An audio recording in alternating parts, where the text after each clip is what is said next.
Hi everyone, it's Isabella, and for my PhD I studied lemurs in Madagascar.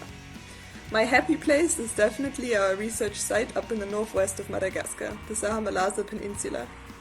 There I studied the secret life of the Sahamalasa sportive lemur, which is a lepi lemur species you can only find in that area of the entire island. To make it easier for us to follow the individuals at night, we had put some radio collars on some of the lemurs, and that allowed us to find them every evening and then follow them for a few hours to record all of their behaviors. But not everything goes right in research, so towards the end of the study we actually went out one evening to find a specific female,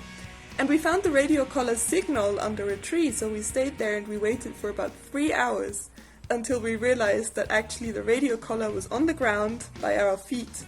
and there was a lot of fur left over and some bones, so the female that we were looking for had actually been eaten by a bird during the day.